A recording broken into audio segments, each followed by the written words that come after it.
వినాయక చవితికి మాస్ జాతర పక్కా అని రవితేజ చెప్పినా సినిమా వాయిదా పడుతుందనే రూమర్స్ మాత్రం ఆగలేదు.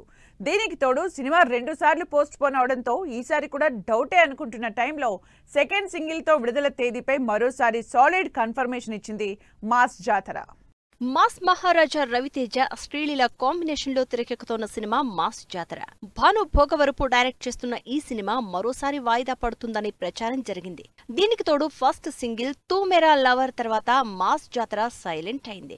ఎక్కడా అప్డేట్స్ లేకపోవడంతో రవితేజ సినిమా మూడోసారి కూడా వాయిదా తప్పదా అనే డౌట్స్ కి ఎండ్ కార్డ్ వేస్తూ సెకండ్ సింగిల్ రిలీజ్ చేసి సినిమా విడుదల ఆగస్టు 27నే అని కన్ఫర్మ్ చేశారు రవితేజ. మాస్ జాతర సినిమా నుంచి సెకండ్ సింగిల్ రిలీజ్ అయింది. పక్కా మాస్ బీట్ తో ఊరమాస్ లిరిక్స్ తో వచ్చిన ఓలే ఓలే సాంగ్ ఆకట్టుకుంటోంది. రవితేజ ఎనర్జెటిక్ స్టెప్పులు, శ్రీలీల లుక్స్ ఈ ఊరమాస్ పాటని నెక్స్ట్ లెవెల్ కి తీసుకెళ్లాయి.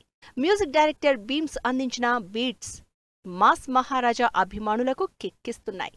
ఆల్రెడీ ఈ కాంబినేషన్ లో వచ్చిన ధమాకా పాటలు చార్ట్ బస్టర్ గా నిలిచాయి. మొత్తంగా ఓలే ఓలే మాస్ సాంగ్ థియేటర్లో ఆడియన్స్ తో జాతర చేయించేలా ఉందంటున్నారు జనాలు. రవితేజ 75వ సినిమాగా తెరకెక్కుతోన్న మాస్ జాతర ఇప్పటికే 2 సార్లు వాయిదా పడింది.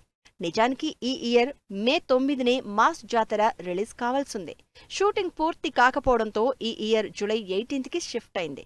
అయినా సినిమాకి సంబంధించిన పోస్ట్ ప్రొడక్షన్ వర్క్ బ్యాలెన్స్ ఉండడంతో మరోసారి వాయిదా పడింది. వినాయక చవితికి మాస్ జాతరని గ్రాండ్ గా సెలబ్రేట్ చేసుకుందామంటూ రవితేజ ఎనర్జెటిక్ పోస్టర్ తో అప్డేట్ ఇచ్చింది. ఆ తర్వాత కొన్నాళ్లకి మళ్లీ సైలెంట్ కావడంతో పోస్ట్ పోన్ డౌట్స్ కి ఎండ్ కార్డ్ వేస్తూ ఆగస్టు 27నే రిలీజ్ అని సెకండ్ సింగిల్ తో సాలిడ్ కన్ఫర్మేషన్ ఇచ్చారు సితారా నిర్మాతలు.